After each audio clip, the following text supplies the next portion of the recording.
Thanks a lot for coming. Thanks a lot for the invitation from the Institute side and for the organization by Suzanne, Ilona and Dorothy. We are very thankful for that, and also to Professor Barth for taking up the moderation here tonight. We hope, that's why we do statements in the beginning, and we hope for discussion afterwards. For a lot of this question is also for discussion. So we are coming here to discuss, and to hear your opinion and maybe also contributions and to learn something from you too.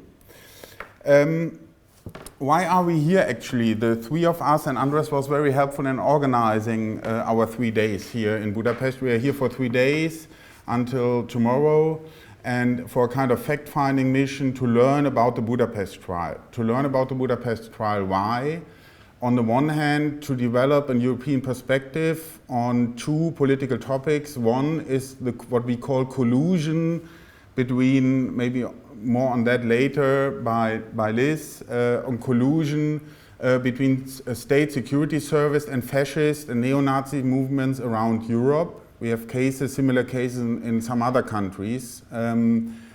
This is one aspect. The other aspect is, in these cases, mostly, there's also an aspect of institutionalized racism in the societies by police forces and by state security forces. And this is why, the one aspect why we came here, we want to develop such a European perspective to be better able to criticize those aspects and to learn from other countries' experience. Besides, for me as a lawyer and lawyer for one of the co-plaintiffs, and there's another aspect also to learn about legal techniques, legal aspects of the trials and possibilities how to tackle the problem in Germany.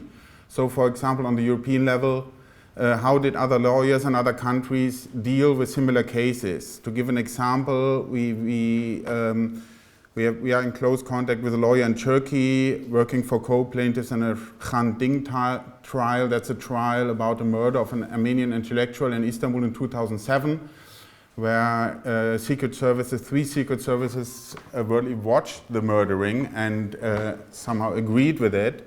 And they went twice to the European Court of Human Rights for certain aspects. That could be a possibility for us later too. Shortly about the trial, we have now, there passed 210 sessions, 210 days of the trial. Normally we started on May 6, 2013 in Munich with the trial, 5 defendants at the trial, and the trial is going on probably at least for another year, so at least for another 100 days. And a little bit more on the topic of the trial than later. What is very specific about the trial, and Volker and I are going to try to explain this too, is in comparison to other trials, where you have normally a conflict between defense, mainly between defense and public prosecutors' offices, naturally. In our trial, the main conflict is between the group of us, so the co-plaintiff lawyers, and the public prosecutors' offices, because the main conflict is about getting knowledge about this network of neo-Nazis, about making structural racism a topic at the trial, and this is of course not in the state's interest. So here the conflict, the scheme of conflicts is changing quite a lot in our trial specifically. That makes it very special. In comparison, we talked here yesterday also to 2 Hungarian lawyers. In comparison to the Hungarian trial, we have quite a lot of more rights. So what we can do as co-plaintiff lawyers, we can ask, for example, witnesses direct questions. So we have generally the same rights as the public prosecutor's office or the public prosecutor has and as the defense has. This makes our position in this trial in Munich actually, at least formally, quite strong. And that's quite important also for this conflict. So let's start with the National Socialist Underground. Who was the National Socialist Underground? The assumption of the public prosecutor's office is that there were 3 persons being members of and that makes them a terrorist group also from their perspective. You need at least 3 persons to, besides other elements, criminal law elements, to form a terrorist group. This is, according to the Public Prosecutor's Office, more about that with Volker later. This is the terrorist group. So Mundlos, this is Mundlos, Böhnhardt, and this is Zschäpe. Yeah? And they are the three persons involved. Later, a little bit about their status. One, Beate Zschäpe, is the main defendant at the moment at the trial in Munich. We could do a whole seminar about right-wing female extremist gender and the perspective on gender in such trials. Would that leave away now, but she's very much in the focus of the whole trial. About that maybe a little later in the discussion. Now, what is very specific about this trial now is maybe first something about a little bit about the development of the NSU.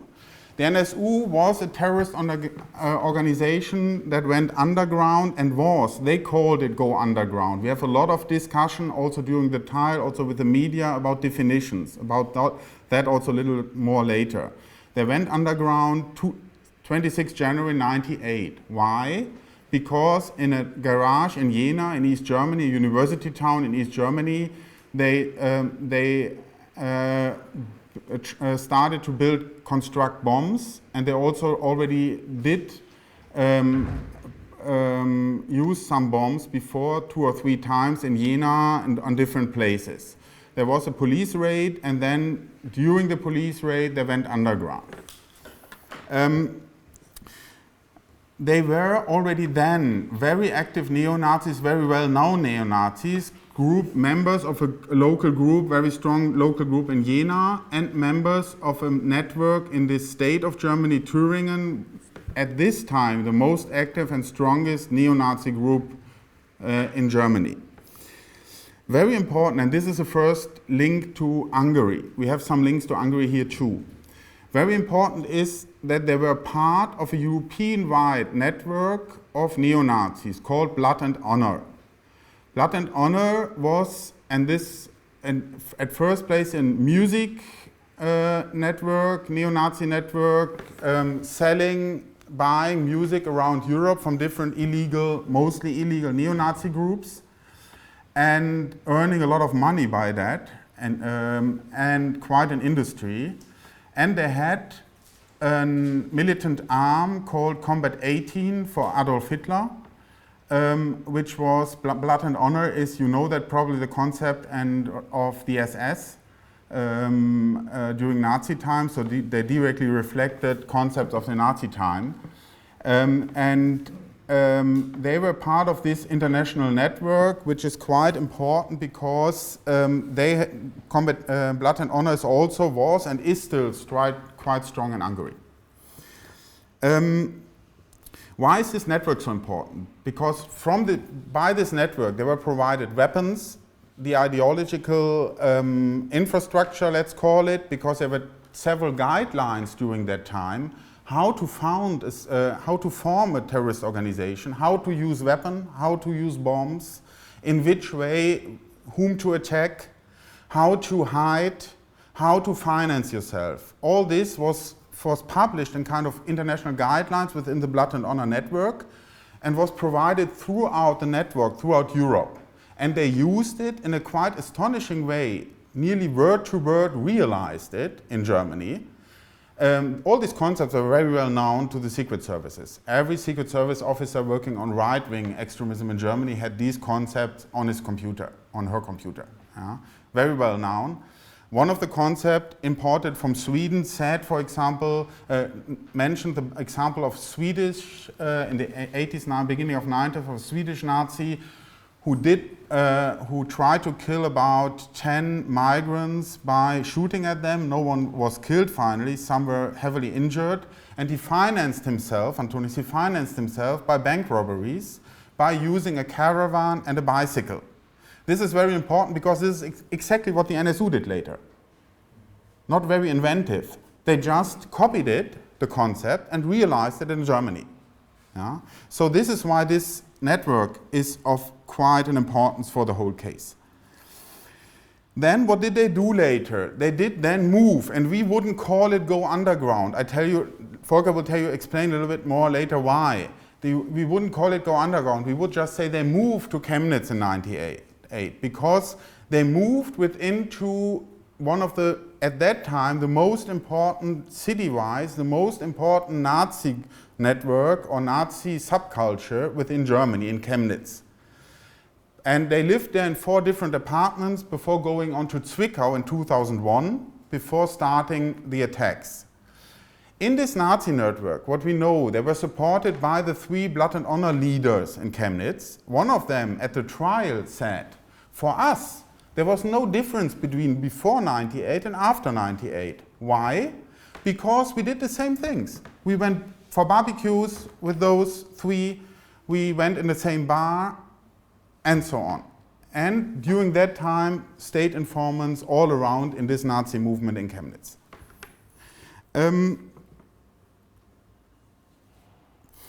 Then what did they do actually? They killed between 1990 and 2011 10 persons around Germany. 9 migrant origin people, 8 of Turkish origin, Kurds, Turks, conservative people, communists, asylum seekers, every kind of social position, and people who, if they still lived in Turkey, most of them immigrated in that generation to Germany, if they still had lived in Turkey at that time, would have hated each other because of their personal background mostly and because of their political leanings. So they were all Turkey origin, but individually and socially very different persons. Yeah? That's very important for the case then later. One of the victims was a Greek immigrant already living. All of them were living for a long time in Germany. One of them was born in Germany. Some of them were German citizens, of course. Socially, they were all Germans, and yeah. And the 9th, probably this Greek origin person, Mr. Bulgaridis, was probably killed because they took him for a Turk.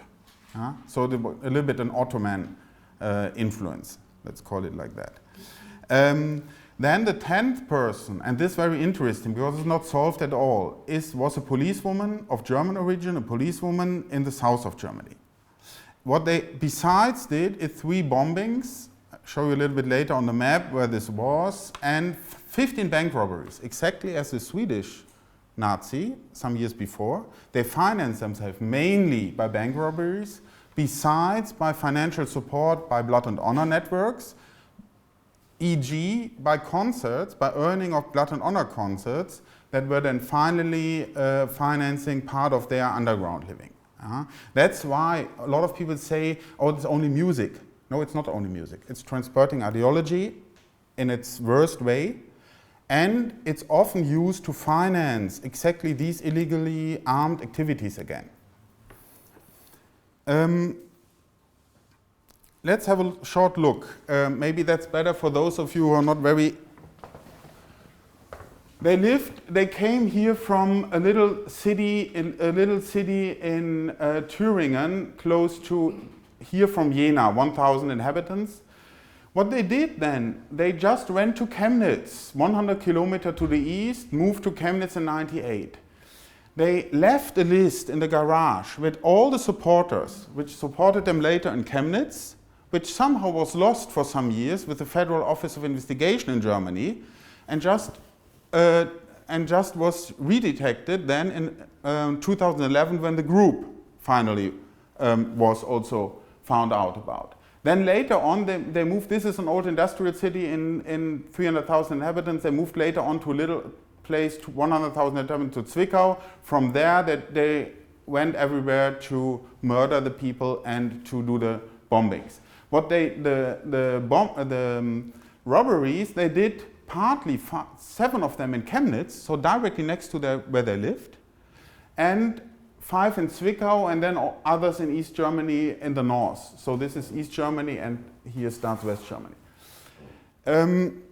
That's quite important because also the bombings, the perpetrators have never been detected. What's also quite astonishing, actually. What happened then with the NSU? On 4th November 2011, just by complete coincidence, were detected. The police has done nothing for that, finally. A little bit, that's unfair. 2% of the success was probably that of the police. What they did at that day, they tried to do bank robbery. They did a bank robbery again. That was successful. And they did it as always. They rented a caravan, went close to the bank, left the caravan, took their bicycles, went to the bank, robbed the bank, went back to the caravan, listened to the police on the police frequency, and when the police lifted their blockade around the city, they left the city again too. And this day, by coincidence, one retired 70-year-old guy on a parking place watched them bringing the bicycles to the caravan, informed the police. The police said, okay, then let's see where such a caravan could be. And they found the caravan some hours later in one neighborhood, and 2 policemen came close to the caravan, were shot at, but not hit. And then they heard 3 shots, and Bernhard and Mundlos, so 2 of the guys you saw before, killed themselves. The third one set some hours later on the same day, Beate Zschäpe fired to the house where they had lived, where an old lady was in the house at the same time and luckily survived because she was rescued by a family. Now, why is this trial happening at the moment? The trial is happening at the moment not because of good police work, not at all, just the contrary. The trial is happening because they left all the evidence, either in the caravan, part of the banknotes from the robberies and so on, the weapons of the policewoman and man they killed, probably, we don't know, in southern Germany, and decisively, they used one weapon to kill all these 9 migrant origin people. And this weapon was found in the apartment. So, and then they found a video on a CD where they confessed to all this, where the group confessed on a video, on a CD, to all these attacks in a propaganda video, which Beate Zschäpe later on also sent around 3 days later all around Germany. That's why this trial is happening. If, by coincidence, they hadn't had rented another apartment and put all this evidence there and nobody had found this apartment, this trial never had happened. No possibility. 5 minutes, yeah. Here you see that they did the murders tactically, very intelligently all over Germany. What was their ideological aim? And this is very similar to, András will tell us this later, to the Hungarian case. What was actually the aim? The aim was, they had 2 main aims. First, to see that as many migrants, especially Turkish origin people who are in Germany, were for a long time. This is changing now with migration from Africa and Roma people from Romania and Bulgaria. But for a long time they were symbolic for immigration in Germany, Turkish origin people. Turkish origin people should leave Germany. That was the aim. They should be scared. They should say Germany is not our home anymore. They should leave Germany. Aim number 1. Aim number 2, by symbolic terrorist acts. They couldn't kill them all, so they took different cities, scare them, and should let them leave Germany. The second aim was to activate other similar groups to commit similar acts to reinforce the effect of their own attacks. That's to a certain point very successful. We don't know why, but a lot of my clients, 70% of Turkey region, say we leave Germany, we don't want to be here because of structural racism, because of Nazis, because it's not done enough against them. We have to say the NSU was to a certain point very effective.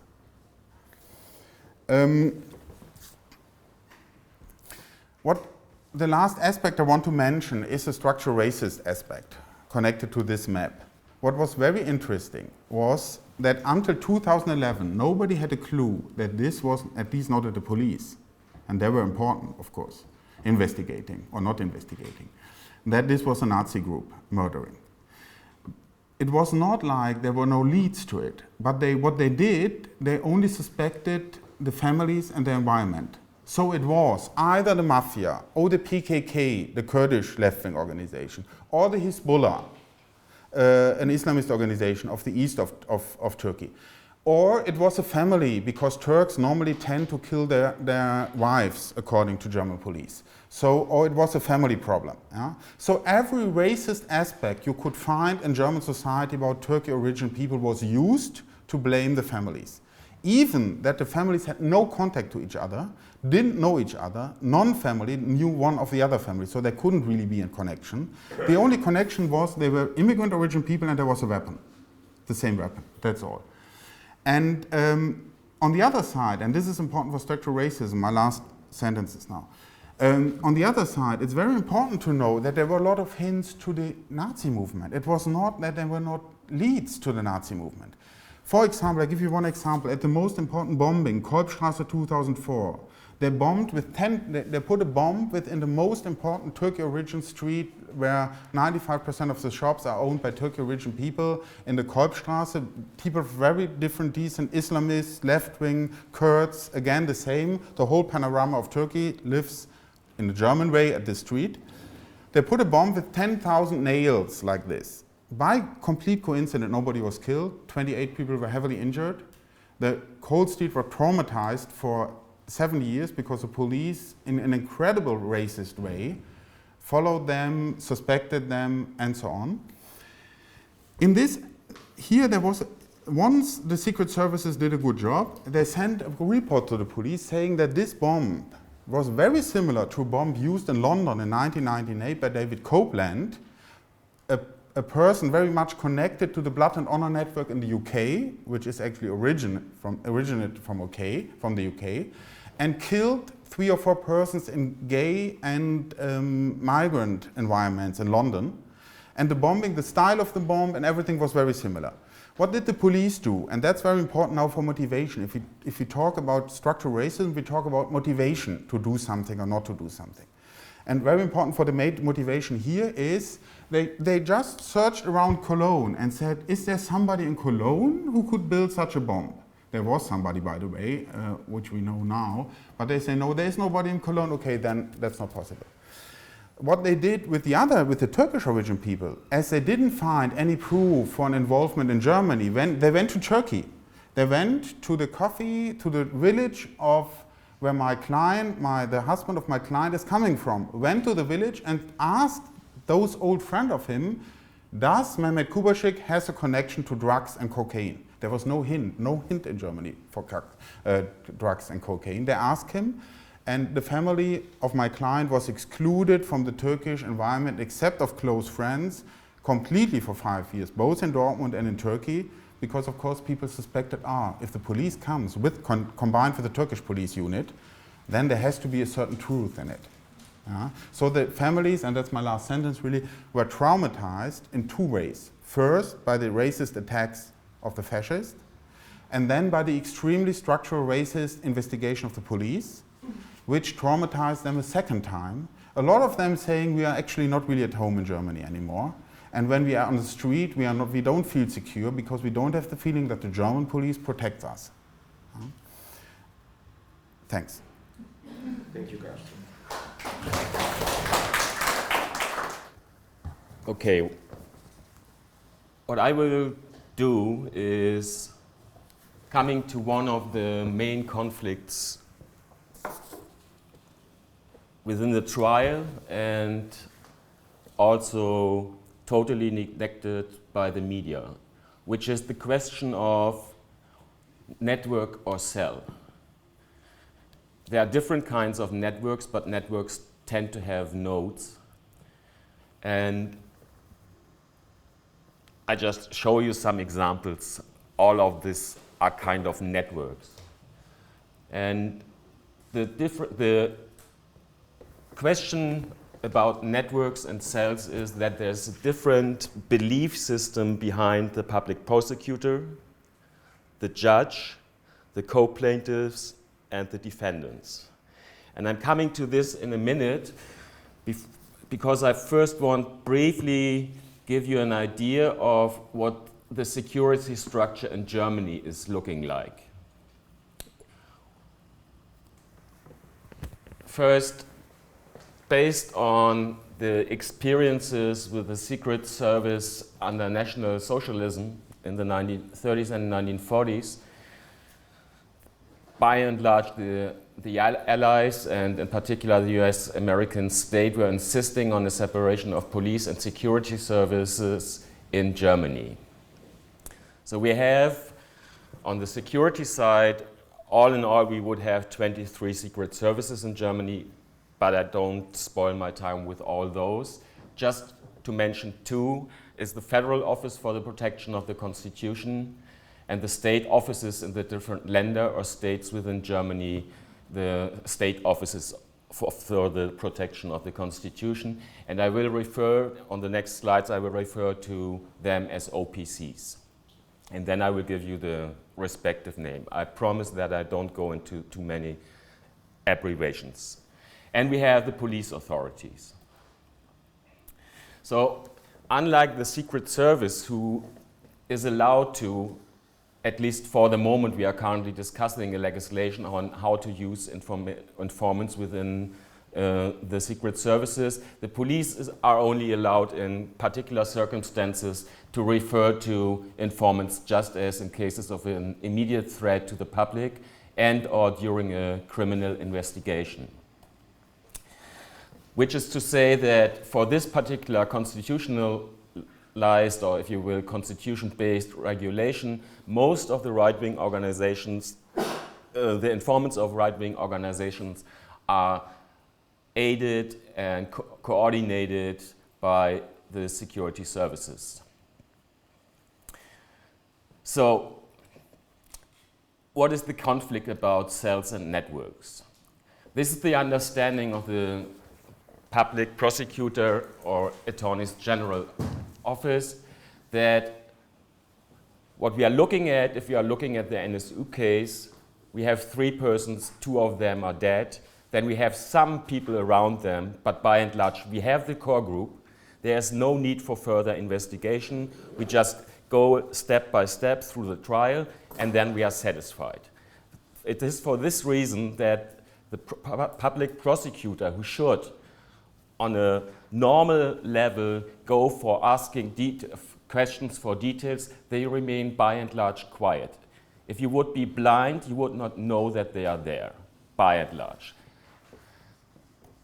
This is the understanding of the NSU network already from what we know from the files. We have this core group, or have had this core group, and then we have, and you don't need to remember the names, we have this network of comrades, male, female, including international members of this network. I don't know about you, but I would be willing to provide you with the files. So if you feel like that you would like to later read a little bit on it or what, just we can organize this. So okay, so this is already a kind of very different picture from this picture. But what we then have now is this. This is the NSU world according to the data files that the co-plaintiffs in this trial have had access to so far. So all the black dots are neo-fascists or former neo-fascists financed by the secret services of Germany or the different police branches. So I'm not going into number crunching, but to give you an idea, the public prosecutor is saying, by and large, it has been 3 people, there might be 9 additional ones. Okay, 2 are dead, makes it a group of maximum 10. The NSU network themselves saying we are 20 plus.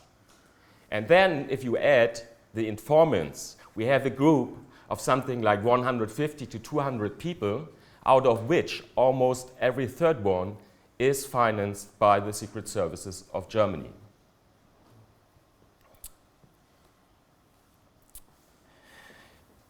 If we're looking at it from the perspective of Mundlos, Böhnhardt, and Schäpe, it is at least 10 of those informants that have had contacts with them on a very, very close level between the 1995 and 2001.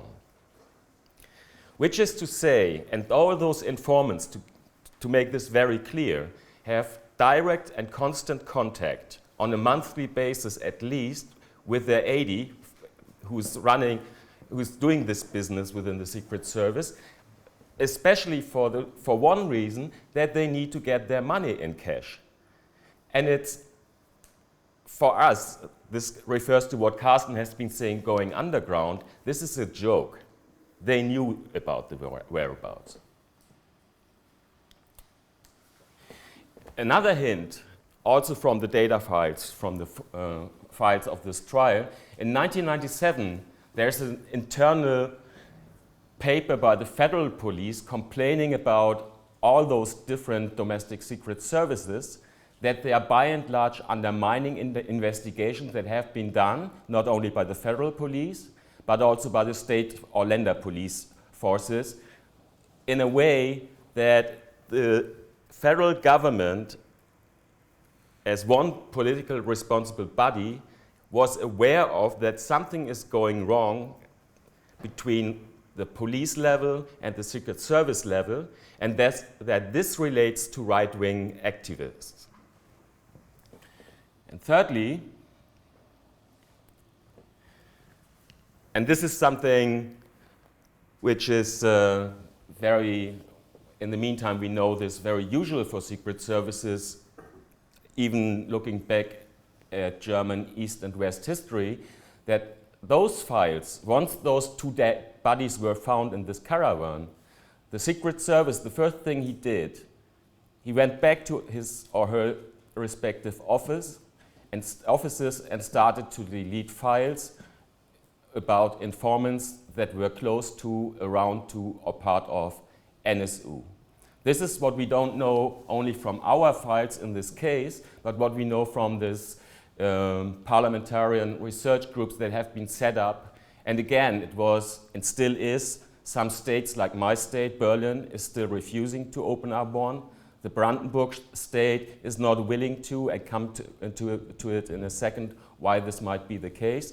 So there needs to be public pressure, and in particular international public pressure from outside of Germany against the German government to allow for an investigation of serial murders in Germany for more than 10 years within an informant network that brought all those information to the knowledge of the secret services without interfering.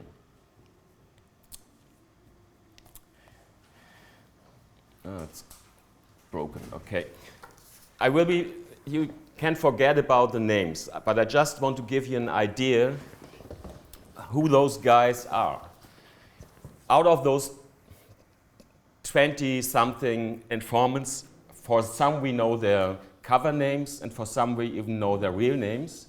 And we are all very sure that we don't have a clue how many there will be more, because not all files are available for us. And the investigation is ongoing. But very briefly, Carsten Szczepanski, with his cover name Piatto, has been in prison from 1994 to 2000 for the murder of a Nigerian asylum seeker.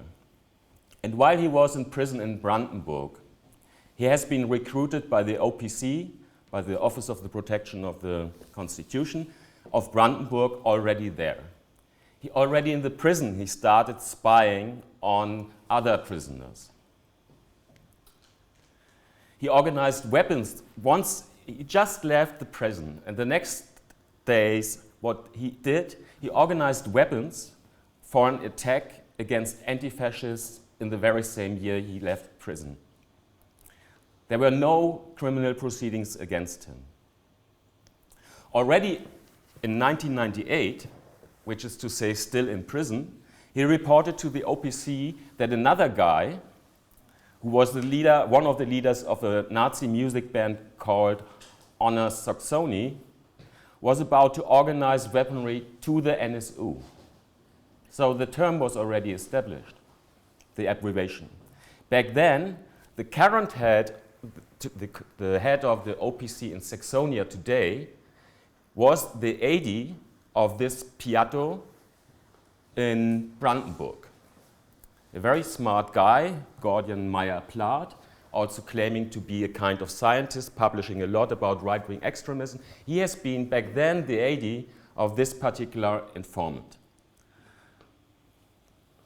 The second informant that I want to introduce to you with the nickname of Otto, Tino Brandt, is one of, like a side note, born in Rudolstadt, which is the same city, and growing up in Rudolstadt, which is the same city where Michelle Kiesewetter, the policewoman being killed by NSU, was born and grew up. Was in the 1990s one of the most active neo-Nazi cadres in Thuringia. He was the second regional chairman of the neo-Nazi party Nationaldemokratische Partei Deutschland, NPD. He was the initiator and head of the Thüringer Heimatschutz, Carsten has been already mentioning. And the Heimatschutz, or Homeland Defense of Thüringer, was a network of autonomous militant neo-fascists. And being an informant, he was asked by his Secret Service aides, please do us a favor. We need information about the networks. We need to know about music concerts. But please give us a break. We don't want to know about any criminal activity.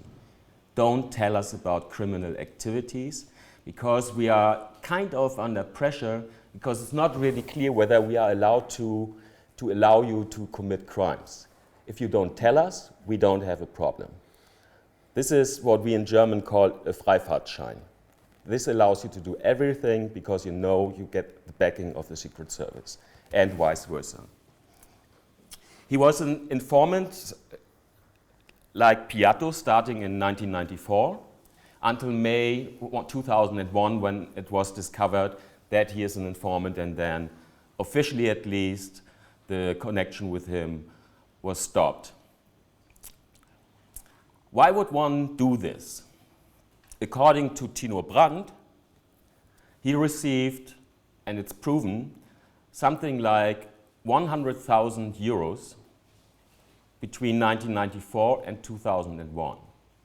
Plus, he got money for his gasoline, and he didn't have to show any bills, but he had a car, so he got money, additional money for his gasoline and his telephone costs, because he was a network person and they wanted to know as much as possible, and he was claiming, okay, if you want me to give you information, give me the money that I can use my mobile. So he got extra money for his telephone, which amounted to 350 per month for telephone and gasoline. The third one has been for 20 years an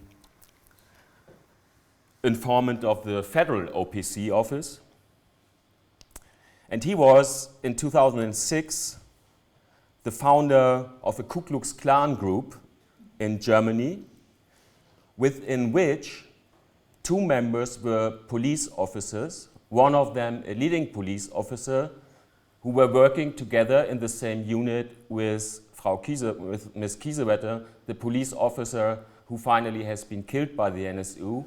And for sure there are people that have a clue why this has happened, but it's not clear to us in any way. And the investigation is significantly hindered by, and I'm not a follower of any kind of conspiracy tendency, but whenever we have some idea whom to interview to question about this killing of a police officer, the respective person dies, either by accident or by very serious illnesses that unfortunately the doctor could not detect in time.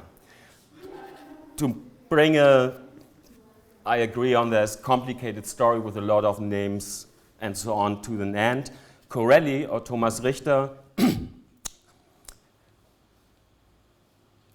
neither of those three help to prevent any kind of criminal activities, which is one of the arguments why the Secret Service claims he needs informants within these Nazi networks.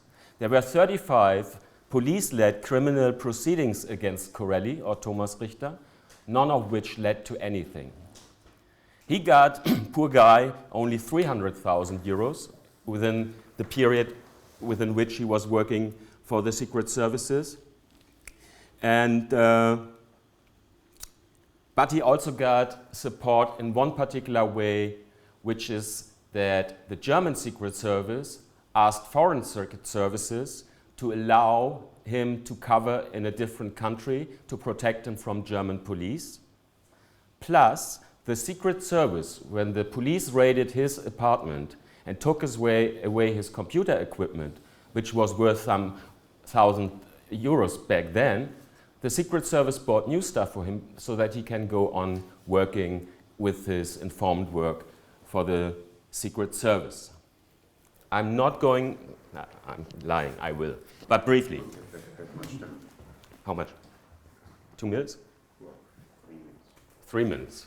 So, as I said, you don't need to remember the names, but this is the structure in the area where Carsten and I live with regard to informants, secret services, and police. This is the political level.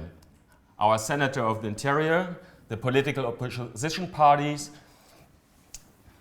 the Chief of Police of Berlin, overseen by the Senator of the Interior. So he is the political responsible person for overseeing the police, which includes the criminal investigation department.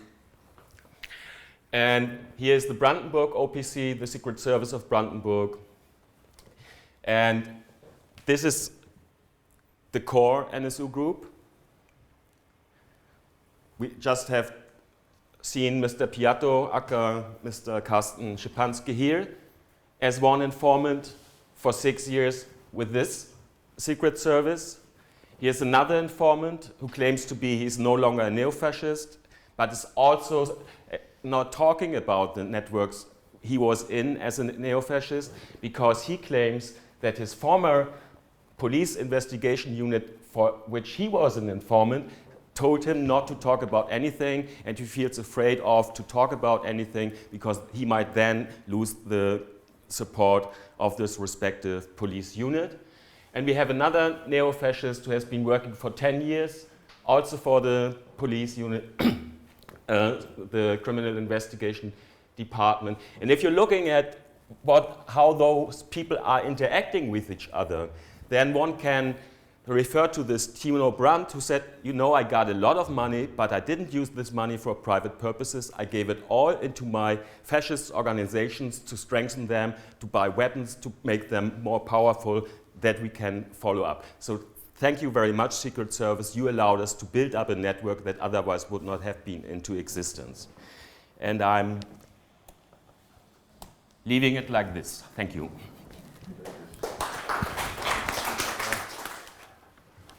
My name is András Vágvölgyi, and I writer, journalist, filmmaker, and I have followed the trial of 4 people who were charged with the Roma killings in Hungary. Let me just give you a very quick overview of the whole thing with some dates. Well, these killings happened between 2008 and 2009. Their first action happened in March 7th, 2008, and these 4 people who were charged, they were arrested on August 21st in 2009. Well, the line of actions were the following, according to the prosecutor's indictment and the first and the second level verdict. So it's these people started with a robbery. They found a professional hunter on the internet who just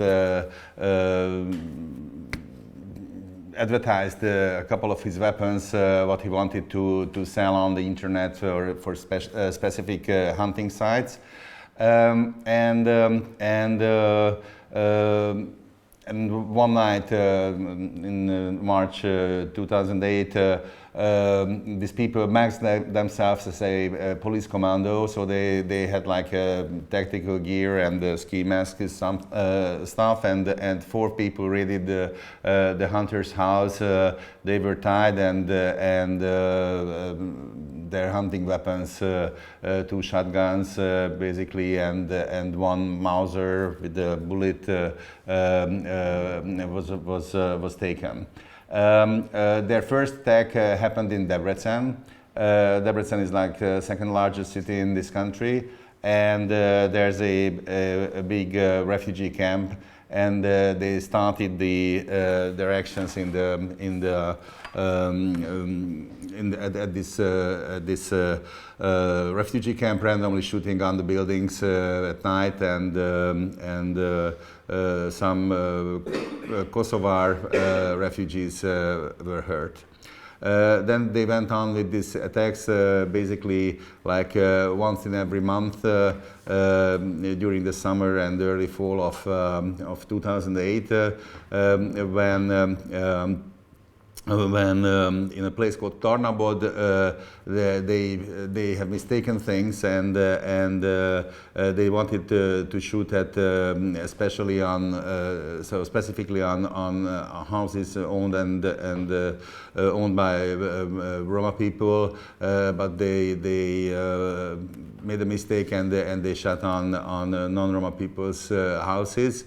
And they considered that this is a total failure. So actually, then they extended their brutality and aggressiveness and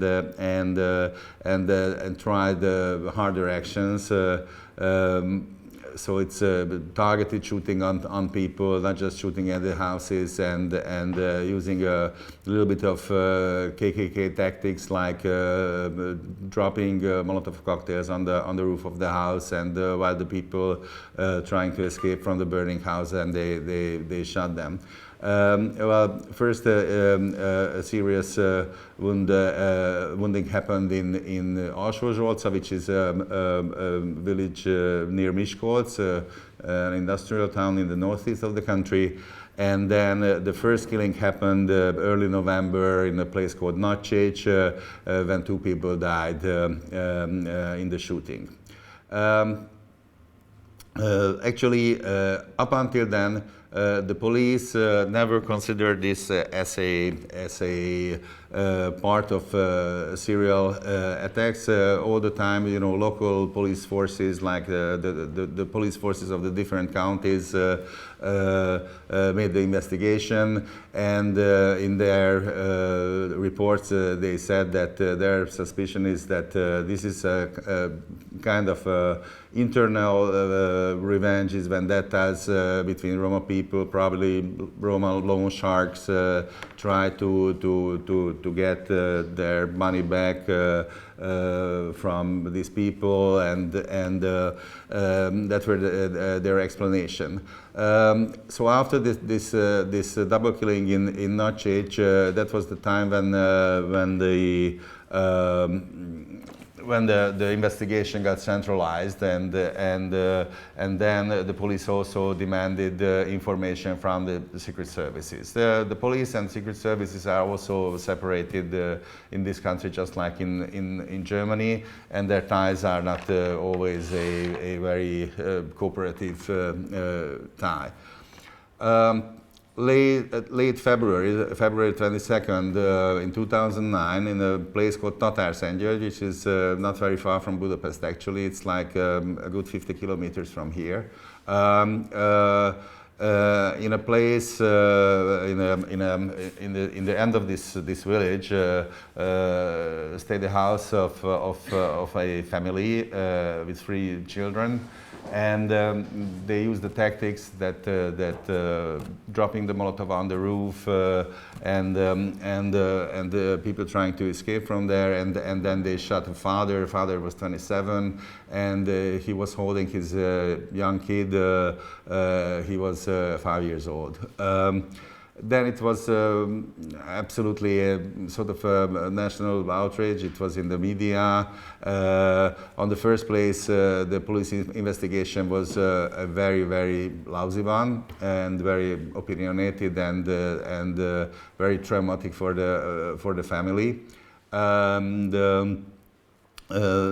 But anyway, so it's later on it turned out that it was not what the police said, that it was a kind of electric accident in the house, and there was a fire, and while they tried to escape from the burning house, they got hurt by falling blocks and wooden pieces with nails and stuff like that. Actually. After that event, there were like a stronger cooperation between the national police and also like the central investigation bureau and the secret services. Even some FBI experts have the Hungarian authorities to make the profilation of the perpetrators. That was the first time when it came out that there could be a racist motive in this. These people can belong to kind of neo-Nazi organizations, or they can belong to the extreme right, and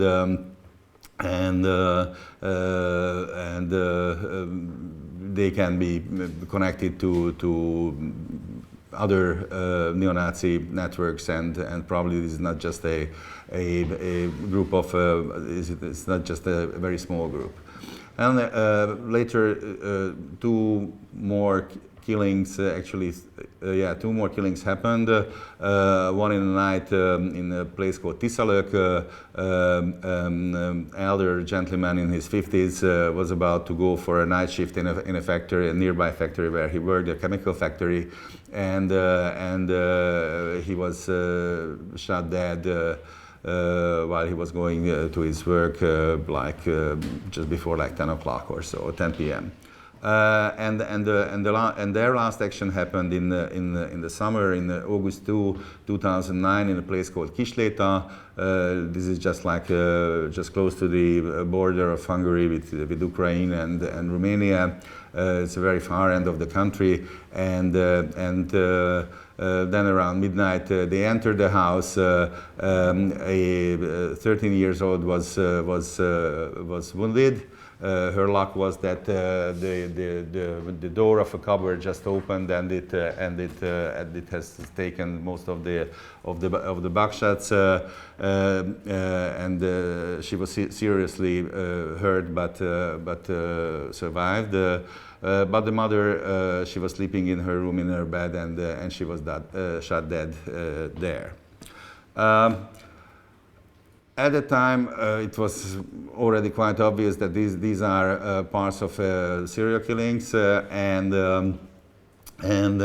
actually on the night of August 21st, in a music club in Debrecen called Perényi 1, which is like the address of this place, in the music club after closing, or around the time of closing, so around 4 a.m., 4 people was arrested. All of us, they belong to this music club. One guy was a sound technician who was charged in the first place, and the other 3 guys, they were bouncers. Who were these people? I think it started with the guy who was charged on the second place. His name is István Kiss. He was born in 1976, well, I think, in my opinion, he was like a sort of a born Nazi. Supposedly there is like half square meter swastika tattooed on his back. I've never seen it, but that's the rumor. This guy was a member of a group when he was 19, in the mid-90s, which made an attack against one of the synagogues of Debrecen, So in the night they made a rampage there, and they destroyed many things, including the Torah box.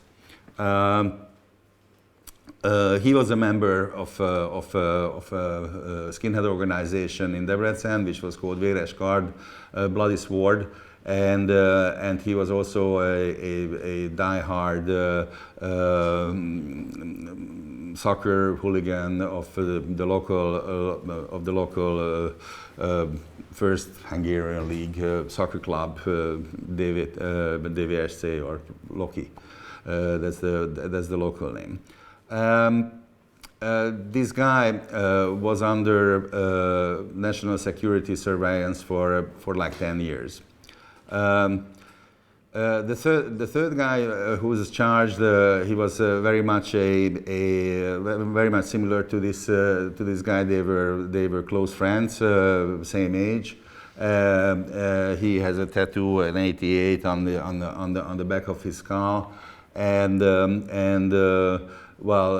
he was a bouncer, he was bodyguard for some dubious entrepreneurs and businessmen, and for fun he was herding dogs for illegal dog fights. So it is really like a comic book character for this. And the fourth guy is kind of interesting. He's like a well-built young gentleman. He was born probably 81 or 82, and he was a contract military personnel of the Hungarian army. He was part of the Hungarian K4 unit serving in Kosovo, and it turned out later on that he was also a kind of a network informer of the KBH, which is like the military secret service. It's nothing to do with the field recon. It's more like a secret service, but it's held by the military. And the most interesting guy for me is the guy who was the leader of the gang, Árpád Kis. Otherwise, these three other guys, I think that they have like double-digit IQs, and so it's sort of members of the neo-Nazi subculture of Debrecen. But Árpád Kis, he was a really talented drummer in the band, and once I was really shocked. A friend of mine who is a very good filmmaker, Szabolcs Hajdú, with him once we sat at a film festival and we talked about that he was from Debrecen, and I told him that okay, so there was this thing, and he said that when I was in the high school, Árpád Kis was my best friend. And I said, what? And he said he was my best friend. He was a very, very talented drummer. He had a certain dark side of his personality, but he was really very talented, and we really thought that probably he will be someone who will make probably the most among us. This guy, they tried to make some kind of music, as Szabolcs explained me. It was more like the Depeche Mode, Talking Head type of music of the late 80s. Later on, he said that it was sort of declined for Árpád because he went to a thrash metal group, I didn't think that this is the kind of music that he should have played. But anyway, so it went that thing. Then the guy lived for like 3 years in Israel. Which is not very much a target place for extreme right people in this country, and he lived there, and he worked there as a waiter. He worked at a car wash, and I don't know exactly where he lived in Israel, but. When I've heard that he also worked in a delphinarium, so I suppose that it would be Eilat, which is like the southern tip of Israel on the Aqaba Bay, because on the Mediterranean there are no dolphins in Israel. But anyway, so this guy came back and he worked for the tax office, and he had different jobs, and he became a sound technician. Though he beforehand he went to conservatory auditorium in Budapest, and as it was said that he was very talented, having a lot of Roma musician friends and so on, and he was kind of alternative hipster type of guy, smoking pot and an easygoing guy. What made these people? What could have been his motivation? Once the parents got separated, and his kid brother was almost like 10 years younger than him, and they were not raised together, but they were brothers. The kid brother had this very strong, because the István Kis was charged on the second place. He was his younger brother. So it's what made this guy motivated to this. I don't know, but I made several investigations in Debrecen. I went there. It's a city, but I don't know that much. Spent some time there, and I talked to a couple of his friends, and one of the friends told me that that István is a guy who's really used to be a very nice person, really a sort of a charming man, but he never did anything without any kind of material interest. And I said that sounds fair, I can understand that he might have been motivated by the kid brother and his circles and this bloody sword, but the guy wasn't like a born Nazi, so he wasn't like brainwashed from a very early age. It came later. Once on a trial, there was a story. There's a woman who is like sometimes she's called the key witness, and I think that probably she also made a deal with the authorities, so probably she's also might be, but there's no evidence on that she would be on a witness protection program or anything like that. But she was the mistress of Arpad. This woman was the manager of this music club in Debrecen, but beforehand she worked with the tax office, the Debrecen branch of the tax office, and they met with Arpad over there. Once she told at the court a story that in late August 2007 they were together in Budapest at the Buda Castle, where there was the well, how is it called in English? So it was like the establishing of the so-called Hungarian Guard, which is like the paramilitary wing of the Jobbik right-wing Hungarian party. And on the way back, while they was traveling, while they was driving back to Debrecen, they had a talk, and István was kind of furious, the kid brother, and he said that that this Hungarian guard is really very good initiative, and it's nice, and they have nice uniform. It's really just slightly different of the Second World War Hungarian Aerocross uniforms, which was the Nazi party back then. So it's the guy said that but somehow they are ridiculous because they are unarmed. They don't have any arms, and without this is just ridiculous. And they asked the woman, she was driving, so it's what do you think? More underworld people in Debrecen. So probably it would be an option to buy firearms from him, but probably she tried, probably not. It's kind of in the twilight, so we don't know.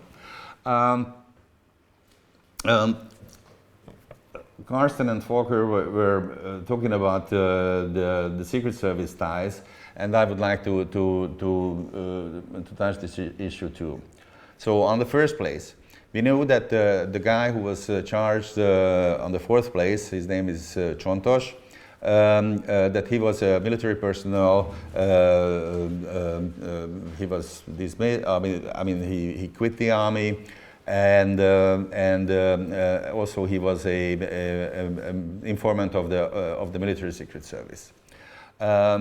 This guy had a contact with his so-called keeper, so the officer, the local Debrecen officer of the KBH, that's the Hungarian abbreviation of the military secret service, and that was after the Tatar Szentgyőr killing, when the young kid died, and there was actually a reward placed, which was 100 million forints, extremely high amount. It's a lot of money in this country. And he was kind of joking about that, how much could he use this money, or even he would betray his mother for that amount, or something like that. And it's kind of unclear that what happened there, because the keeper, who was a captain, the captain probably reported this for his superiors. But nothing happened actually. That's one line. So there's the KBH line, the military secret service line.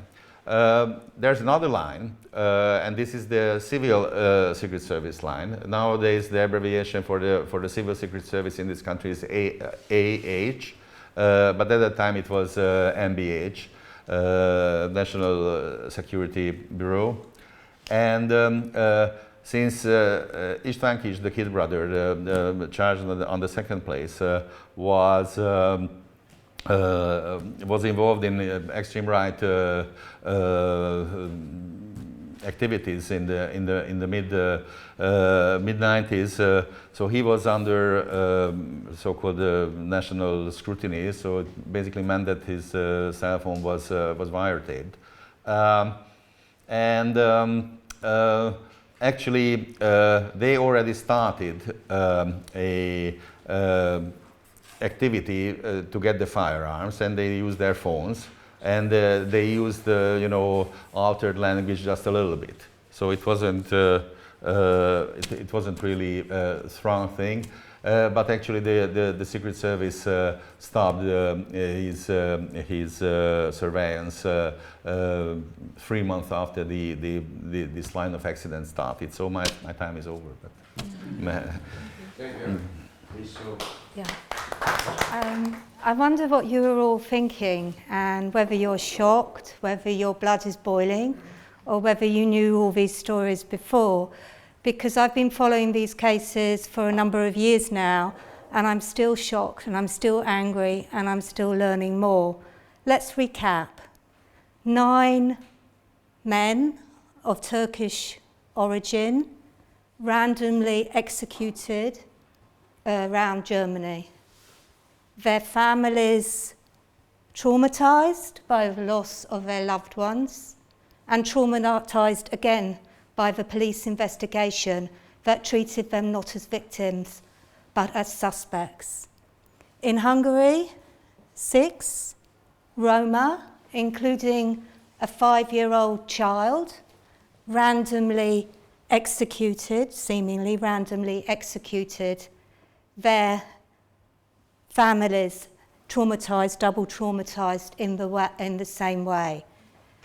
You know, there is a saying amongst people who have experienced things like this, that there is no closure, there is only justice. 2 trials, one in Munich, one here in Hungary. Are these trials mechanism for truth recovery and justice? Has justice been given to the families? The answer is no, quite clearly no. I want to talk briefly about 2 things, and one is, why are these cases important, and the second is, what can we do? And I think that's important because we were joking at the beginning, we were asking people to come forward, and we were joking about, would it be interesting enough to stay? We're not here to give you a nice lecture. We're here because you want you to join us in the struggle to change public opinion so we would get truth and justice for the families. And it's customary to thank the people who've invited you, which I do, but I also want to show my respect for the people on this panel, because they are speaking truth to power, and they are devoting their lives to this process. So I want to thank them. Why are the cases important? To understand that, we need to go deeper. We have to look crosswise across Europe, and we have to look deeper into the cases. And if we look crosswise, we will see that these are not isolated cases. They're not cases that have happened in the past. They're still live cases. And they're cases that are very similar in Europe, and that's my job. I work at the Institute of Race Relations, and I monitor the far right across Europe, and that's one of my reports which you can download from the internet. You don't have to buy it. And what I've seen in recent years is case after case with very similar backgrounds. In Austria, a neo-Nazi organisation called Object 21, under police surveillance for about 5 years, during which time, you know, they're under surveillance, open-ended surveillance. And they're carrying out, what is the point of covert policing, the policing you don't see, undercover policing? What is the point if it's not to stop crimes, including murder? What is the point? During this period, they were carrying out a reign of terror in the Upper Austria region, including arson attacks, trade in weapons and drugs, and involvement in prostitution. Eventually, every time the police went to raid them, they were tipped off. Same story. Hungary, we know. Greece, currently a trial, as you know, a very big trial, a terrorist case of, I think, 72 members of Golden Dawn, who are finally being brought to trial, even though for years they had immunity from prosecution. They have formed paramilitary units. They were being trained by sections of the army. They were going around in areas of Athens, all driving on their motorbikes, and actually terrorising migrants. Most recently in Spain, there was the case of the anti-system front, eventually under surveillance for 10 years, while there were at least 20 bomb attacks carried out for which nobody was ever found on a wide range of targets, trade union targets, refugee centres, mosques, synagogues. No one ever found out. Eventually they were arrested because the police found that their surveillance operation had been compromised because they'd been tipped off by a member of the police that they were under surveillance.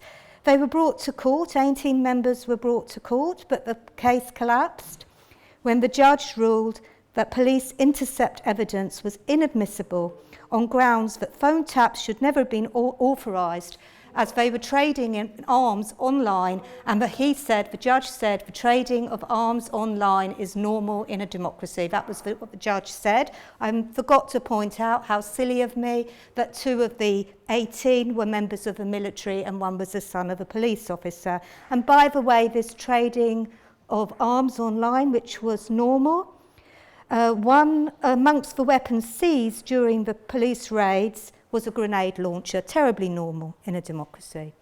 So these are very similar cases, so we have to say that there is a pattern here, and we need to come together on a European level to investigate and expose this pattern.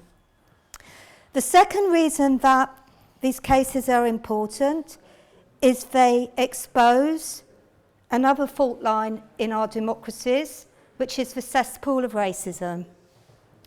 Now, I think when it comes to racism, it can be very difficult to know where to begin. You know, there's a sort of reality TV program in the UK, I don't know whether you have a version here, where a member of the public who has got really bad at cleaning their home, and it's a complete mess. These 2 lovely ladies come in and they clean it out. And always they say, it's so bad we just didn't know where to start. And that can be the case with racism, especially if we see, I know in Hungary, the levels of anti-Roma racism, even in the middle of society, is very strong. But if we start with attitudes, we're like a kid on a beach. When the tide comes up and the seaweed washes, we can't just throw all the seaweeds back into the sea. We have to start with the culture that informs the attitudes. And we have to start with the laws and the practices that actually make racism respectable. And here there is some lessons from the UK experience, because we had a similar situation in the UK actually in 1993, when a young Afro-Caribbean man, he was 18 years old, a man, call him a man, teenager, was stabbed to death. He was out with his friends and he was stabbed to death in 1993. And the police arrived on the scene, treated him and his friends, even though he was bleeding to death. They were more concerned in asking them what they were out doing out at night. The implication is that they were street robbers or that they had instigated the fight. The police investigation was so poor. We also know that one of the officers now, 23 years later, we have only just found that one of the police officers in the organisation was in a corrupt relationship with the father of one of the suspects, who was actually a local gangster. So this became a very big issue in the United Kingdom because the family were very active, campaigning for justice. And eventually, the murderers were never brought to trial. It took about 20 years to get convictions because of the police poor investigation. And eventually, there was an independent inquiry under a judge into the failures of the police in the Stephen Lawrence case. And the judge came out with a verdict which said the Metropolitan Police were guilty of institutional racism. And he defined that as the collective failure of an organisation to provide an appropriate and professional service to people because of their colour, culture or ethnic origin. Crucially, this collective failure doesn't have to be conscious. It's not saying that all police officers are members of the KKK and they're bad people. It's actually saying that the structure of an organisation, the procedures of the police, if they're only going out and doing identity checks on the street because a person is a Roma in Hungary, they are guilty of institutional racism, because the basis of an identity check or a stop and search has to be suspicion of criminal activity. So this was a very useful definition, and crucially it said that the collective failure could be direct or indirect and could be seen or detected in processes, attitudes and behaviour which amount to discrimination through unwitting prejudice, ignorance, thoughtlessness and racist stereotyping which disadvantage people from a minority background. So that was quite a long definition. The other thing that I think is helpful in our struggle for truth recovery is if we move to the second bit, we've looked at structured racism and we've saying that this is something that we have to target and deal with wherever we are, whatever situation we're in. The other thing is this question of the state intelligence agencies and the question of how do we make our security services and our police security, military security accountable and transparent. The most difficult question facing us in the era we live in. And that's why it's so important that this is such an important meeting, because unless we get these cases, unless we get justice in these cases, 10 years down the line, all of us are going to be affected by this increase in the power of the security state, because our parliaments are becoming very weak at holding the security services to account. And again, we have a definition from the UK context, which I hope can be useful to all of us in our struggle, and that relates to collusion. I don't have time, and it will be too difficult to explain to you the context of this, but it comes from our experience in the UK. We had a war in Northern Ireland, in the north of Ireland. For 30 years, there was a war in which many people died. We're now beginning to discover the level of paid informants that there were in the Protestant loyalist paramilitary groups in Northern Ireland, and the fact that basically the British state were running psychopaths in Northern Ireland. Eventually there was an inquiry because a Catholic lawyer whose name was Pat Finucane, who represented people from the Irish Republican Army, was shot dead by a Protestant paramilitary group. And this came clearly after a tip-off from his agents. There were agents in the state to kill him. And there were 2 inquiries into collusion between the British state. This is where collusion as a political definition is what refers to a collusion between the state and its agents and non-state actors involved in political violence. And the independent international inquiries came up with a definition of collusion as encompassing a range of actions, including the willful failure to keep records, the absence of accountability, the withholding of intelligence and evidence, through to the extreme of agents being involved in murder. And very much like the definition of institutional racism, it doesn't have to be conscious. It can require the involvement of state agents directly or indirectly through commission, collaboration or connivance in non-state political violence. I'd just like to conclude by saying there's a little saying in the UK, in England, which I'm sure you have a similar saying in Hungary, because I know that this is a country full of very wise saying. And the saying is, the truth is always like oil in water, because no matter how much water you add, the oil will always float to the surface. So please join us in the struggle to establish the truth. Thank you.